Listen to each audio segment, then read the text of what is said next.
আসসালামু আলাইকুম। আমন্ত্রণ বাংলাদেশের সংবাদে আপনাদের সাথে আছি সিরাজুল মনিরা। শুরুতে জানিয়ে দেব পায়োনিয়ার ইন্স্যুরেন্স সংবাদ শিরোনাম।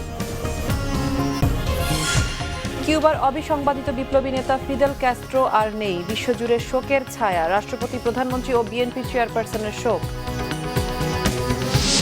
একতরফা নয়, সমঝোতার মাধ্যমে পরবর্তী নির্বাচন কমিশন গঠনের আহ্বান জানিয়েছেন বিএনপি চেয়ারপারসন খালেদা জিয়া। রোহিঙ্গাদের আশ্রয় দিতে সরকারকে বিএনপির আহ্বান। বাংলাদেশে থাকা অবৈধ 5 লাখ রোহিঙ্গাকে ফেরত পাঠানো হবে জানিয়েছেন স্বরাষ্ট্রমন্ত্রী।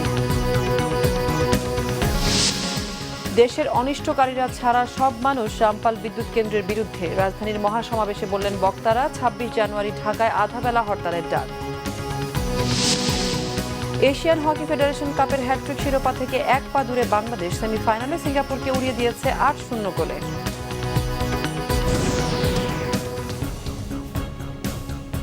দেখছিলেন পায়োনিয়ার ইন্স্যুরেন্স শিরোনাম। এগিয়ে চলো কল্পনার রাজ্যে। এবারে বিস্তারিত সংবাদ। ফিদেল ক্যাস্ট্রো আর নেই। কিউবার সমাজতান্ত্রিক আন্দোলনের অবিসংবাদিত নেতা 90 বছর বয়সে শনিবার শেষ নিঃশ্বাস ত্যাগ করেন দেশটির একটি হাসপাতালে। শত্রুর বহুবারের হত্যা চেষ্টাকে ব্যর্থ করে দিয়ে দীর্ঘ 49 বছর কিউবার ক্ষমতায় থাকলেও নশ্বর পৃথিবীর নিয়মে চিরবিদায় নিতে হলো এই কিংবদন্তিকে। মহানায়ক ফিদেল ক্যাস্ট্রোর মৃত্যুতে কিউবা, লাতিন আমেরিকা সহ গোটা বিশ্বই শোকাতুর। বিস্তারিত রয়েছে ডেস্ক রিপোর্টে।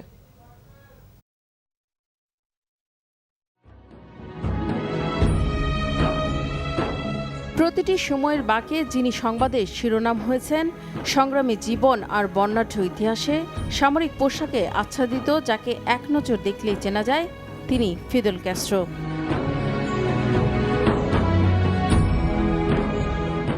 যিনি দেখেছেন সমাজতন্ত্রের উত্থান, দেখেছেন তার পতনও, যার জীবন কাহিনী জড়িয়ে আছে বিশ্বের নানা গুরুত্বপূর্ণ ঘটনা প্রবাহের সাথে। আজ শিরোনাম এই কিংবদন্তি, তবে তা ভিজে আছে বিশ্বের কোটি মানুষের চোখের জল আর শোকে। চিরবিদায় নিয়েছেন এই মহানায়ক। ফিদেল ক্যাস্ট্রোর মৃত্যু সংবাদটি জানান তার ভাই রাহুল ক্যাস্ট্রো। আমেরিকা ও বিশ্বের বিভিন্ন দেশের বন্ধুদের গভীর দুঃখের সাথে জানাচ্ছি, 25 নভেম্বর রাত 10:29 মারা গেছেন কিউবার বিপ্লবের দলনেতা ফিদেল ক্যাস্ট্রো রুজ। বিপ্লবী এই নেতার জন্ম 1926 সালের 13 আগস্ট কিউবার স্প্যানিশ বংশোদ্ভূত এক অসচ্ছল অভিবাসী পরিবারে। 21 বছর বয়সেই 1947 সালে কিউবান পিপলস পার্টিতে যোগ দিয়ে জড়িয়ে পড়েন বাম রাজনীতিতে। 1959 সালে দীর্ঘ গেরিলা যুদ্ধের মধ্য দিয়ে যুক্তরাষ্ট্রের পুতুল বাতিস্তা সরকারের পতন ঘটিয়ে কিউবার ক্ষমতা নেন ফিদেল ক্যাস্ট্রো। এ সময় তার সাথে ছিলেন আরেক কিংবদন্তি চে গুয়েভারা। যুক্তরাষ্ট্রের নাকের ডগায় বসে প্রায় অর্ধ শতাব্দী ধরে কিউবায় সমাজতান্ত্রিক শাসন ধরে রাখেন তিনি। এই সময়ের মধ্যে তাকে ক্ষমতাচ্যুত করার চেষ্টা হয়েছে অনেকবার, হত্যা চেষ্টা হয়েছে 600-রও বেশি বার। 49 বছরের শাসনামলে তিনি মোকাবেলা করেছেন যুক্তরাষ্ট্রের 10টি ক্ষমতাধর প্রেসিডেন্টের বৈরী নীতিকে, কিন্তু ফিদেলকে টলাতে পারেননি কোনো শক্তি। তবে অসুস্থ হয়ে পড়ায় 2008 সালে ভাই রাউল ক্যাস্ট্রোর হাতে ক্ষমতা হস্তান্তর করেন তিনি। এরপর খুব কমই তাকে জনসম্মুখে দেখা গেছে। মাত্র 3 মাস আগে আগস্টে সাড়ম্বরে উদযাপন হয়েছে তার 90তম জন্মদিন। সেদিন হাসপাতালের বদ্ধ কেবিন থেকে বেরিয়ে শেষবারের মতো জনতার সাথে মেশেন অবিসংবাদিত এই নেতা। কেই বা জানত এটিই ছিল তার জনসম্মুখে শেষ উপস্থিতি। তার মৃত্যুতে স্তব্ধ হাভানা, তবে ভিন্ন দৃশ্য ছিল মিয়ামিতে। ক্যাস্ট্রোর মৃত্যুতে আনন্দ প্রকাশ করেছেন তারা। কখনো শ্রদ্ধায়, কেউ বা ঘৃণা ভরে উচ্চারণ করে ফিদেল ক্যাস্ট্রোর নাম, কিন্তু সবকিছু ছাপিয়ে এই নামটি স্মরণ করিয়ে দেয় একটি ইতিহাস, একটি প্রতিবাদের গল্প। 9 দিনে জাতীয় শোক শেষে 4 ডিসেম্বর সমাহিত করা হবে কমরেড ফিদেল ক্যাস্ট্রোকে। রিফাত জামান, বাংলাভিশন নিউজ ডেস্ক। এদিকে কিউবায় সমাজতান্ত্রিক বিপ্লবের অবিসংবাদিত নেতা ও দেশটির সাবেক প্রেসিডেন্ট ফিদেল ক্যাস্ট্রোর মৃত্যুতে শোকের ছায়া নেমে এসেছে পুরো দেশে। তার প্রয়াণের খবরে দুঃখ প্রকাশ করছে বিশ্ববাসী। গভীর শোক জানিয়ে বিপ্লবী এ নেতাকে স্মরণ করেছেন সমাজতন্ত্রের সূতিকাগার রাশিয়ার প্রেসিডেন্ট ভ্লাদিমির পুতিন। কিউবানদের প্রতি সমবেদনা জানিয়ে তিনি বলেন, রাশিয়ার বিশ্বস্ত বন্ধু ছিলেন ক্যাস্ট্রো। কিউবার দূতাবাসে ফুল দিয়ে তার প্রতি শ্রদ্ধা নিবেদন করেছেন রুশ নাগরিকরা। শোক জানিয়েছেন আদর্শিক মিত্রদেশ চীনের নাগরিকরাও। রাজধানী বেইজিংয়ে নানা শ্রেণী পেশার মানুষ শ্রদ্ধা জ্ঞাপন করেন। শোক প্রকাশ করেছে অন্যতম বন্ধু দেশ ভিয়েতনামও। দেশটির রাজধানী হ্যানয়ে ক্যাস্ট্রোর আত্মার শান্তি কামনা করেন অনেকে। আদর্শিক দ্বন্দ্বে মার্কিনীদের নাকানি চুবানি খাওয়ানো এ নেতার মৃত্যুতে দুঃখ প্রকাশ করেছে জাপানও। কঠোর পরিশ্রমের মাধ্যমে দেশের উন্নয়নে তিনি বিশ্বাসী ছিলেন বলে মনে করেন জাপানিরা। এছাড়া বাংলাদেশ, ইন্দোনেশিয়া সহ বিশ্বের বিভিন্ন দেশ তার মৃত্যুতে শোক প্রকাশ করেছে। কিউবার একটি হাসপাতালে ৯০ বছর বয়সে শুক্রবার স্থানীয় সময় রাত 10:30টায় শেষ নিঃশ্বাস ত্যাগ করেন ফিদেল ক্যাস্ট্রো। অন্যদিকে কিউবার সমাজতান্ত্রিক বিপ্লবের মহানায়ক ফিদেল ক্যাস্ট্রোর মৃত্যুতে গভীর শোক জানিয়েছেন বিশিষ্টজনেরা। বাংলাদেশের কমিউনিস্ট পার্টির প্রেসিডিয়াম সদস্য হায়দার আকবর খান রণ বলেছে, সমাজতান্ত্রিক বিপ্লবের অন্যতম পথিকৃৎ ফিদেল ক্যাস্ট্রোর মৃত্যুতে শুধু কিউবার ক্ষতি হয়নি, এটি বিশ্ব রাজনীতির জন্য অপূরণীয় ক্ষতি। বিশিষ্ট শিক্ষাবিদ আবুল কাশেম ফজলুল হক বলেন, তার রেখে যাওয়া আদর্শের মাধ্যমে বিশ্ববাসীর কাছে অমর হয়ে থাকবেন ফিদেল ক্যাস্ট্রো। শুক্রবার রাতে মারা যান কিউবার সমাজতান্ত্রিক বিপ্লবের মহান নেতা ও সাবেক প্রেসিডেন্ট ফিদেল কাস্ট্রো। তার আদর্শের অনুসারী শুধু কিউবায় নয়, ছড়িয়ে রয়েছে বিশ্বব্যাপী। বিশিষ্ট শিক্ষাবিদ আবুল কাসেম ফজলুল হক বলেন, তিনি শুধু একজন বিপ্লবী নেতাই নন, তার লেখা অসংখ্য গ্রন্থ পৃথিবীর মানুষের কাছে সমাদৃত। ফিদেল ক্যাস্ট্রো একজন সফল বিপ্লবী ছিলেন, আমরা মনে করি। ফিদেল ক্যাস্ট্রো একজন মহান চিন্তাবিদ ছিলেন, মহান বিপ্লবী ছিলেন। তিনি তার বিপ্লবী চিন্তার দ্বারা কিউবা পরিচালনা করেছেন। গোটা মানব জাতির জন্য শিক্ষণীয় অনেক কিছু লেখার মাধ্যমে রেখে গেছেন। কাজেই ফিদেল ক্যাস্ট্রোর স্মৃতি অমর থাকবে। বাংলাদেশের কমিউনিস্ট পার্টির প্রেসিডিয়াম সদস্য হায়দার আকবর খান রণ বলেন, সমাজতান্ত্রিক বিপ্লবের মাধ্যমে কিউবার আমূল পরিবর্তন ঘটিয়েছিলেন ফিদেল কাস্ট্রো। আমাদের সময়ের শ্রেষ্ঠ বিপ্লবী ফিদেল ক্যাস্ট্রো যে চলে গেছেন, তাতে দুনিয়ার মেহনতি মানুষের, মুক্তিকামী মানুষের সংগ্রামের জন্য একটা বড় রকমের ক্ষতি হয়ে গেল, এতে কোনো সন্দেহ নাই। তবে তিনি যে আদর্শে বিশ্বাস করতেন, যে সমাজতন্ত্রের আদর্শ, মার্ক্সবাদ, লেনিনবাদ, সেটা কখনো শেষ হবে না। তার এই আদর্শ, তার এই বিপ্লব, তার এই সমাজতন্ত্রের গঠন প্রক্রিয়া, এগুলো আমাদেরকে উৎসাহিত করছে, অনুপ্রাণিত করছে, আমাদেরকে উজ্জীবিত করছে। ফিদেল কাস্ট্রোর রেখে যাওয়া আদর্শ ও দর্শন গ্রহণের মাধ্যমে বৈশ্বিক নানা সমস্যা দূর করা সম্ভব বলেও মনে করেন তারা। মুহিবুল্লাহ মুহিব, বাংলা ভিশন, ঢাকা। পরবর্তী নির্বাচন কমিশন একতরফাভাবে নয়, বরং সমঝোতার মাধ্যমে গঠনের আহ্বান জানিয়েছেন বিএনপি চেয়ারপারসন বেগম খালেদা জিয়া। সকালে এক টুইট বার্তায় তিনি এই আহ্বান জানান। আরেক টুইটে বেগম জিয়া বলেন, মানুষের অকৃত্রিম বন্ধু ও বিপ্লবী নেতা প্রয়াত ফিদেল কাস্ট্রো বিশ্ব ইতিহাসে অমর থাকবেন।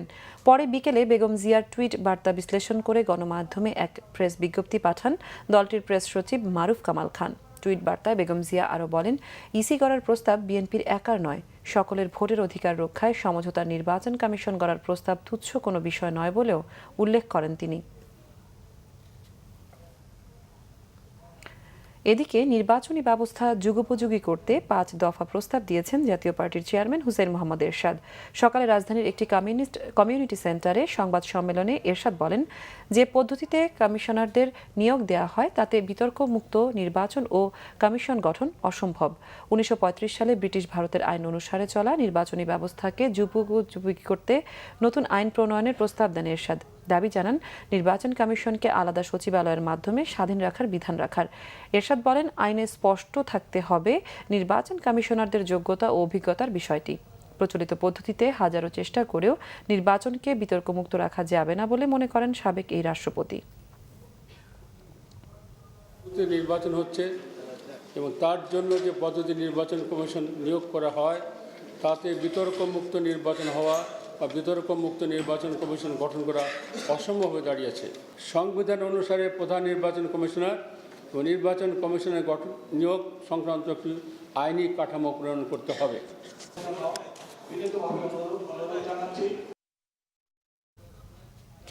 স্মার্টফোন ভিত্তিক সেবাগুলোকে স্বাগত জানিয়েছেন সড়ক পরিবহন সেতুমন্ত্রী ওবায়দুল কাদের। তিনি জানান, নতুন চালু হওয়া অ্যাপস নির্ভর কার সেবা উবারকে আইনি কাঠামোতে আনা হবে। এই সেবাদানকারীদের সাথে কথা বলে বাকি সব ঠিক করবে বিআরটিএ।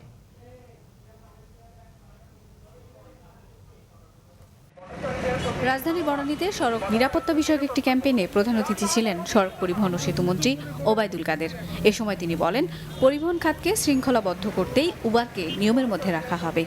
যে কোনো আধুনিক স্মার্ট সিস্টেমকে আমরা স্বাগত জানাবো। Transportation system, mode of transportation, এটা আমরা স্বাগত জানাই। বিআরটিএ এখানে আছে, আর যারা যে কোম্পানি ইন্ট্রোডিউস করেছে টেকনোলজি, তারা আলাপ আলোচনার মাধ্যমে সমাধান করে ফেলবে। আমার মনে হয় এটা কোনো প্রবলেম। অন্যদিকে মেধাবী শিক্ষার্থীদের রাজনীতিতে যোগ দেওয়ার আহ্বান জানিয়েছেন আওয়ামী লীগের সাধারণ সম্পাদক ওবায়দুল কাদের। সকালে গার্হস্থ্য অর্থনীতি কলেজ ছাত্রলীগের প্রথম সম্মেলনে তিনি এসব কথা বলেন। রাজনীতি যারা করো, একটু লেখাপড়া করে, গদ বাঁধা বক্তৃতা কেউ শুনে না, বাস্তব কথা বলো, ভাষণটা কম, অ্যাকশনটা বেশি, কথা কম কাজ বেশি। বাংলাদেশে রাজনীতিতে প্রথম শুদ্ধাচার কৌশল আমাদের পালন করা উচিত, এ কৌশল আমাদের অবলম্বন করা উচিত। ওবায়দুল কাদের আরো বলেন, দেশের রাজনীতিতে এখন কোনো কর্মী নেই, সবাই নেতা। এই পরিস্থিতি চলতে থাকলে সংকট আরো বাড়বে বলেও শঙ্কা জানান তিনি। সেতু আহমেদ, বাংলা ভিশন, ঢাকা। দক্ষ বিএনপির মহাসচিব মির্জা ফখরুল ইসলাম আলমগীর অভিযোগ করেছেন, অনির্বাচিত এই সরকার কৌশলে জনগণকে বোকা বানিয়ে ক্ষমতায় টিকে আছে। বিকেলে জামালপুর জেলা বিএনপির ত্রিবার্ষিক সম্মেলনে তিনি এই অভিযোগ করেন। তিনি বলেন, ছলে বলে কৌশলে দমন নীতিতে গুম খুন করে জনগণের অধিকার কেড়ে নিয়েছে সরকার। ছলে বলে দমন নীতি করে, নির্যাতন করে, খুন করে, গুম করে আমাদের অধিকারকে কেড়ে নেওয়া হয়। এই সরকার কোন নির্বাচিত সরকার নয়। এই সরকার সম্পূর্ণ কৌশল করে, একটা প্রতারণার মধ্য দিয়ে জনগণকে বোকা বানিয়ে চালাকি করে তারা ক্ষমতায় টিকে আছে। 2014 সালের যে নির্বাচন 5 জানুয়ারি, এই নির্বাচন কি কোন নির্বাচন হয়েছিল? কারণ তারা যে পদ্ধতিতে নির্বাচন করেছিল সেই পদ্ধতিতে জনগণ রাজি হয়নি। মানবিক বিবেচনায় মিয়ানমারের রোহিঙ্গা মুসলিমদের বাংলাদেশে আশ্রয় দিতে সরকারকে আহ্বান জানিয়েছেন বিএনপি নেতারা। তারা বলেন, রোহিঙ্গাদের ঘরবাড়ি জ্বালিয়ে গণহত্যায় মেতে উঠেছে মিয়ানমারের সেনাবাহিনী। আশ্রয় দেওয়ার পর কূটনৈতিক আলোচনার মাধ্যমে এই রোহিঙ্গাদের মিয়ানমারে ফেরত পাঠানোর ব্যবস্থা করার পরামর্শ দেন বিএনপি নেতারা। বিএনপির সিনিয়র ভাইস চেয়ারম্যান তারেক রহমানের জন্মদিন উপলক্ষে মহিলা দল আয়োজিত অনুষ্ঠানে দলের স্থায়ী কমিটির সদস্য ডক্টর খন্দকার মোশাররফ হোসেন বলেন, রোহিঙ্গাদের আশ্রয় না দেয়ায় প্রমাণ হয়েছে আওয়ামী লীগ ইসলাম ও মুসলমানদের জন্য নিরাপদ নয়। সরকারকে স্পষ্টভাবে বলতে হবে যে হয় মিয়ানমারের সাথে কথা বলে এই হত্যাকাণ্ডকে, মুসলমানদেরকে হত্যা বন্ধ করতে হবে, আর যদি বন্ধ করাইতে না পারেন তাহলে সাময়িকভাবে হলো রোহিঙ্গাদের আমাদের এই বাংলাদেশের স্থান দিয়ে একটা সমাধানের ব্যবস্থা করেন। এদিকে বিএনপির নয়াপল্টন কেন্দ্রীয় কার্যালয়ে এক যোগদান অনুষ্ঠানে দলের সিনিয়র যুগ্ম মহাসচিব রুহুল কবির রিজভী বলেন, সরকারের জুলুমে অতিষ্ঠ হয়ে বিভিন্ন দল ছেড়ে বিএনপিতে যোগ দিচ্ছেন অনেকে। কথা বলেন রোহিঙ্গা ইস্যু নিয়েও। আপনি একটি 90% মুসলিম অধ্যুষিত দেশের আপনি প্রধানমন্ত্রী, তাদেরকে আশ্রয় দিন। তাদেরকে আশ্রয় দেওয়ার পর বারবার মায়ানমারের সাথে কথা বলুন, কূটনৈতিক তৎপরতা চালান, তাদেরকে ফিরিয়ে যাওয়ার ব্যবস্থা করুন। না করে একদিকে সমুদ্র আরেকদিকে ডেভিল, এই অবস্থার মধ্যে এখন রোহিঙ্গা মুসলমানরা অবস্থান করছে। অন্যদিকে জাতীয় প্রেস ক্লাবে আরেক অনুষ্ঠানে মিয়ানমারের নেত্রী অং সান সুচির নোবেল পুরস্কার প্রত্যাহারের দাবির সাথে একাত্মতা জানান বিএনপির ভাইস চেয়ারম্যান আব্দুল্লাহ আল নোমান। সামরিক বাহিনীর ভয়ে, বার্মার সামরিক বাহিনীর ভয়ে যদি সূচি তার দায়িত্ব পালন না করতে পারে, তাহলে শান্তিতে যে নোবেল পুরস্কার পাওয়া গেছে সেই নোবেল পুরস্কার তার প্রত্যাহার করা উচিত। মিয়ানমারের রোহিঙ্গা সমস্যা সমাধানে প্রয়োজনে সর্বদলীয় বৈঠক ডাকতেও সরকারের প্রতি আহ্বান জানান বিএনপি নেতারা। মুহিবুল্লাহ মুহিব, বাংলা ভিশন, ঢাকা। বাংলাদেশে অবৈধভাবে 5 লাখ রোহিঙ্গা বসবাস করছে। তাদের মিয়ানমারে ফেরত পাঠাতে প্রয়োজনীয় ব্যবস্থা নেওয়া হবে বলে জানিয়েছেন স্বরাষ্ট্রমন্ত্রী আসাদুজ্জামান খান কামাল। সকালে নওগাঁ শহরে সিসিটিভি ক্যামেরা স্থাপনের উদ্বোধন অনুষ্ঠানে তিনি কথা বলেন। স্বরাষ্ট্রমন্ত্রী আরও বলেন, নতুন করে রোহিঙ্গার সংখ্যা আরও বাড়লে ভবিষ্যতে দেশের আইন শৃঙ্খলা পরিস্থিতি রক্ষায় হিমশিম খেতে হবে সরকারকে। তিনি বলেন, বিজিবির চোখ ফাঁকি দিয়ে যেসব রোহিঙ্গা বাংলাদেশে এসেছে তাদেরকে ফেরত পাঠাতে সে দেশের সাথে কথা বলে প্রয়োজনীয় ব্যবস্থা নেওয়া হবে। যারা ঢুকেছেন তাদেরকে আমরা চিকিৎসা দিয়ে তাদেরকে আমরা মানবিক সহযোগিতা সেটা আমরা করেছি এবং আমরা বিজেপির সঙ্গে এবং রোহিঙ্গা ওই যে বার্মিজ বর্ডার গার্ড মায়ানমারের বর্ডার গার্ডের সঙ্গে আলাপ আলোচনার ভিত্তিতে তাদের যে কোনো সময় আমরা তাদেরকে তাদের দেশে ফিরে যাওয়ার জন্য আমরা প্রচেষ্টা রাখব। বাংলাদেশ মিয়ানমার সীমান্ত সমস্যা ও রোহিঙ্গা ইস্যুর শান্তিপূর্ণ সমাধান চায় ভারত। এ বিষয়ে ভারত সবসময় বাংলাদেশকে সমর্থন দেবে বলে জানিয়েছেন এদেশে নিযুক্ত ভারতের হাই কমিশনার হর্ষবর্ধন শ্রীংলা। বাংলাদেশের রাজধানীর সিরজাপ মিলনায়তনের ভারতের সংবিধান দিবস উপলক্ষে আলোচনা শেষে কথা জানান তিনি। হর্ষবর্ধন জানান, মিয়ানমারের সীমান্ত সমস্যা শুধু বাংলাদেশের জন্যই নয়, প্রতিবেশী দেশ হিসেবে ভারতের জন্য উদ্বেগের। সীমান্ত সমস্যার সমাধানে দেশ ধারাবাহিক আলোচনা চালিয়ে যাবে এমন আশা তার। অনুষ্ঠানে জাতীয় মানবাধিকার কমিশনের সাবেক চেয়ারম্যান ডক্টর মিজানুর রহমান জানান, ৭০ বছর পরও সংবিধানে ধর্মনিরপেক্ষতা বজায় রেখেছে ভারত, কিন্তু বাংলাদেশের সংবিধানে রাষ্ট্রধর্ম ইসলাম রেখে আইন প্রণেতারা দেশের মানুষ ও মুক্তিযোদ্ধাদের সাথে বিশ্বাসঘাতকতা করেছে। অনুষ্ঠানে বাংলাদেশ ভারত মৈত্রী সমিতির সভাপতি professor Emirates doctor AK Azad Chowdhury ভারতের সংবিধানকে সবচেয়ে দৈর্ঘ্য ও শ্রেষ্ঠ সংবিধান বলে উল্লেখ করেন।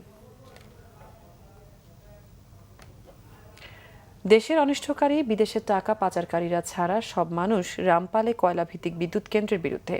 রামপাল আন্দোলন সরকার পতনের আন্দোলনে রূপ নিতে পারে বলে হুঁশিয়ারিও করেন তারা। কেন্দ্রীয় শহীদ মিনারে মহাসমাবেশে বক্তারাই কথা বলেন। রামপাল ইস্যুতে গণভোটের দাবি জানিয়ে ২৬ জানুয়ারি রাজধানীতে আধা বেলা হরতাল সহ কিছু কর্মসূচিও দেওয়া হয়েছে সমাবেশ থেকে। রামপালে কয়লাভিত্তিক বিদ্যুৎ কেন্দ্র নির্মাণ বাতিল সহ ৭ দফা দাবিতে তেল, গ্যাস, বিদ্যুৎ বন্দর ও জাতীয় সম্পদ রক্ষা জাতীয় কমিটির এ যাবৎকালের সবচেয়ে বড় সমাবেশ কেন্দ্রীয় শহীদ মিনারে। বাম সংগঠনগুলোর নেতাকর্মীদের অংশগ্রহণে বিকাল নাগাদ সমাবেশটি পরিণত হয় জনসমুদ্রে, যাদের সবার মুখেই সুন্দরবন রক্ষার স্লোগান। বক্তারা বলেন, সাধারণ মানুষের কথা চিন্তা না করে মাত্র ১% দুর্নীতিবাজদের কথা শুনছে সরকার। রামপালে বিদ্যুৎ কেন্দ্র হলে শুধু সুন্দরবন নয়, পুরো দেশই ঝুঁকিতে পড়বে। অনেক পাপের বোঝা আপনাদের ভারী হয়েছে। এখন ৪৭ লক্ষ টন কয়লার বোঝা নিয়ে সুন্দরবনে যাওয়া থেকে বিরত থাকবেন, নাইলে চাপা পড়ে পিষ্ট হয়ে যাবেন।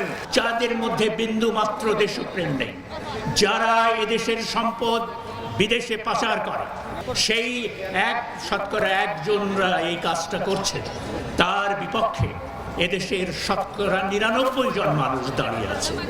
তাদের অভিমত, বুড়িগঙ্গার মতো ছোট একটি নদী রক্ষায় ব্যর্থরা রামপালকে দূষণমুক্ত করবে এ কথা মানুষ বিশ্বাস করে না। রামপালের পক্ষে বিপক্ষে গণভোট, উন্মুক্ত বিতর্কের আহ্বানও জানান বক্তারা। আপনারা গণভোট দিয়ে দেখুন মানুষ কি চায়। বাংলাদেশে যদি গণতন্ত্র থাকতো, যেদিন জনতার পক্ষ থেকে প্রতিবাদ ধ্বনিত হয়েছিল, ঠিক সেই দিনই এই প্রকল্প বন্ধ করে দিত। সরকারের যদি মঙ্গল চায়, আপনাদের উচিত হবে এখনই এই রামপাল বিদ্যুৎ কেন্দ্র বাতিলের দাবিতে রাস্তায় নামা। কারণ এই রামপাল বিদ্যুৎ কেন্দ্র বাতিল করতে যত দেরি হবে, সুন্দরবনের তত ক্ষতি হবে, বাংলাদেশের তত ক্ষতি হবে এবং সরকারেরও তত ক্ষতি হবে। এই ইস্যুতে সরকার যদি আমাদের দাবির কাছে নতি না স্বীকার করে, এই আন্দোলন রাজনৈতিক আন্দোলনে রূপান্তরিত হবে, রাষ্ট্র ক্ষমতা দখলের আন্দোলনে রূপান্তরিত হবে। রামপাল প্রকল্প বাতিলের দাবিতে আগামী ২৬ জানুয়ারি রাজধানীতে অর্ধদিবস হরতাল ছাড়াও ১৪ ও ১৬ ডিসেম্বর সুন্দরবন রক্ষার আওয়াজে স্মরণ করা হবে শহীদদের। এছাড়া রয়েছে ৭ জানুয়ারি বিশ্বব্যাপী প্রতিবাদ সমাবেশ ও ১৪ জানুয়ারি পরিবেশ বান্ধব বিদ্যুতের মহাপরিকল্পনা উপস্থাপনের কর্মসূচি। আরিফুল হক, বাংলাভিশন, ঢাকা। এবার ইন্ডেক্স গ্রুপ AHF হকি সংবাদ।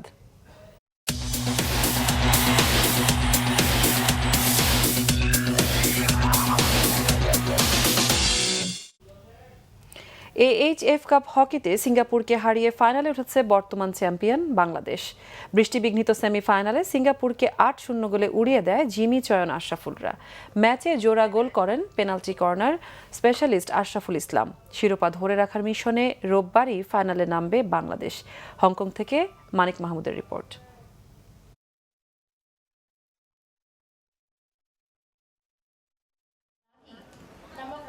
র্যাঙ্কিংয়ে বাংলাদেশের চেয়ে অনেকটা পিছিয়ে থাকলেও সামর্থ্যে অনেক উন্নতি করেছে সিঙ্গাপুর। তার প্রমাণ দেখা গেল সিঙ্গাপুরের লড়াকু পারফরমেন্সে।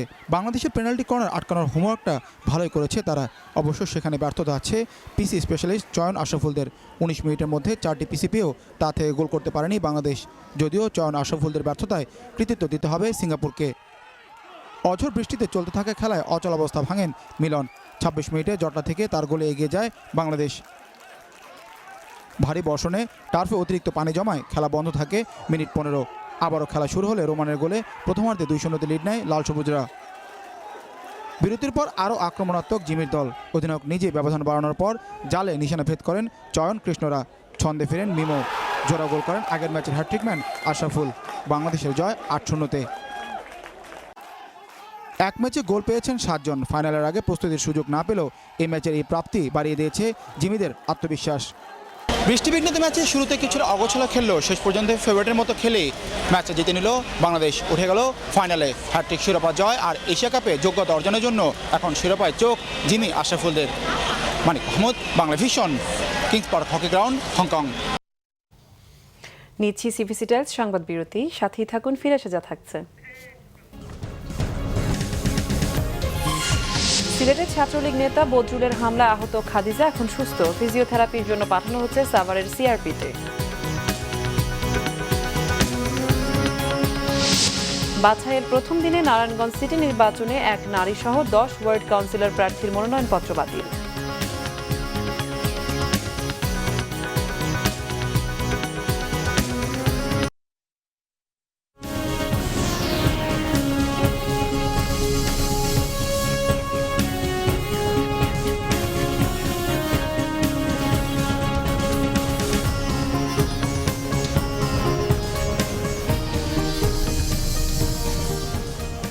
স্বাগত আরেকবার বাংলা ভিশন সংবাদে।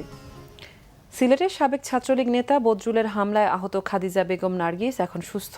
ফিজিওথেরাপির জন্য তাকে সাভারের সিআরপিতে পাঠানোর প্রস্তুতি চলছে। চিকিৎসক জানিয়েছেন পর্যায়ক্রমে শারীরিক অবস্থার উন্নতি হলে গত ৮ নভেম্বর কেবিনে স্থানান্তর করা হয়। খাদিজা এখন নিজের হাতে খেতে পারে, পড়তেও পারে। এখন দরকার ফিজিওথেরাপি। সংবাদ সম্মেলনে খাদিজা গণমাধ্যমের সামনে বলেছেন আগের চেয়ে ভালো আছেন তিনি। দেশবাসীর দোয়াও চেয়েছেন খাদিজা। গত ৩ অক্টোবর সিলেটের এমসি কলেজ ক্যাম্পাসে ছাত্রলীগ নেতা বদরুল আলম জনসম্মুখে চাপাতি দিয়ে কোপায় খাদিজা বেগম নার্গিসকে। উন্নত চিকিৎসার জন্য ৪ অক্টোবর তাকে সিলেট থেকে আনা হয় রাজধানীর একটি হাসপাতালে। আর হামলাকারী বদরুলকে ধরে পুলিশের হাতে তুলে দেয় স্থানীয়রা।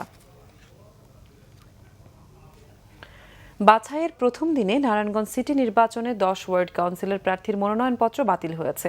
রিটার্নিং অফিসার নুরুজ্জামান তালুকদার জানান, নারায়ণগঞ্জ সিটি কর্পোরেশন নির্বাচনে বাছাই প্রক্রিয়া চলবে আগামীকাল পর্যন্ত। শনিবার প্রথম দিনে সকাল থেকে কাউন্সিলর প্রার্থীদের মনোনয়নপত্র বাছাই শুরু হয় স্থানীয় প্রেসক্লাব মিলনায়তনে। সকালে 6টি ওয়ার্ডের কাউন্সিলর পদে বাছাই প্রক্রিয়ায় একটি সংরক্ষিত নারী কাউন্সিলর ও 9টি কাউন্সিলর পদ সহ 10 জনের মনোনয়নপত্র বাতিল করা হয়েছে। মোট 18টি ওয়ার্ড এবং 3টি সংরক্ষিত নারী আসনে দাখিল করা মনোনয়নপত্র বাছাই করা হবে। প্রার্থিতা প্রত্যাহারের শেষ দিন 4 ডিসেম্বর। প্রতীক বরাদ্দ হবে 5 ডিসেম্বর আর নির্বাচন 22 ডিসেম্বর।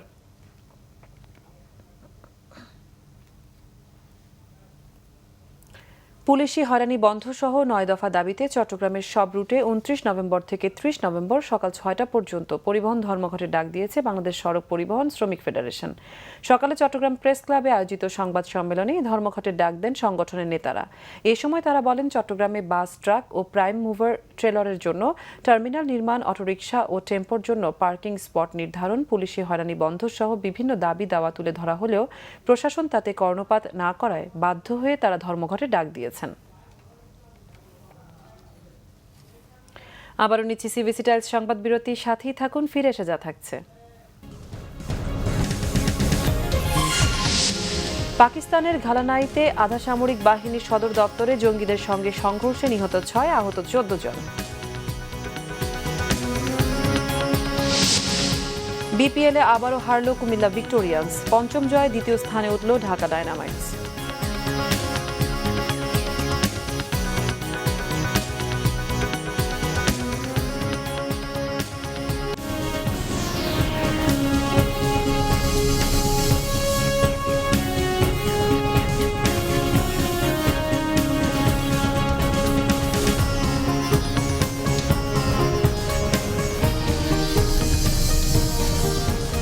আবারও স্বাগত বাংলা ভিশন সংবাদে। আমিন জুয়েলার্স আন্তর্জাতিক সংবাদ।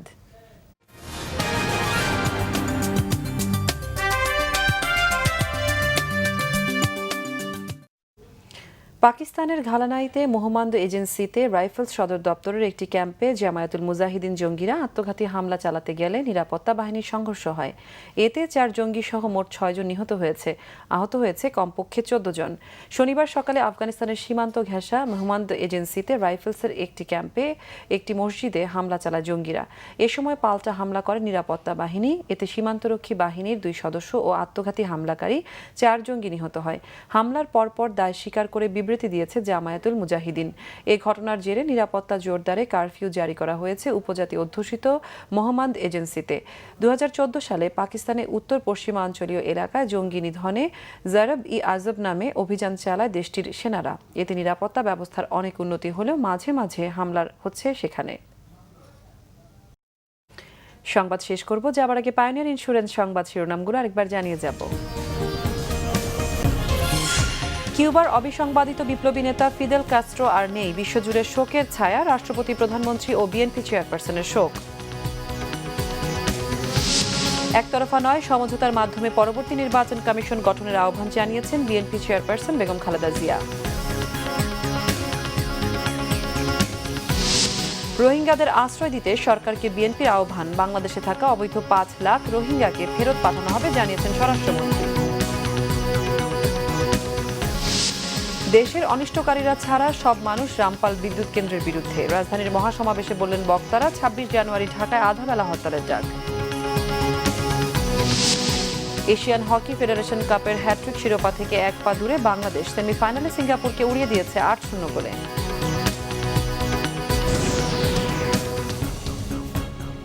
এই ছিল এখনকার মতো, পরের সংবাদ রাত 10:30টায়। এর আগে 9টায় রয়েছে নিউজ টপ 10 দেখার আমন্ত্রণ রইল।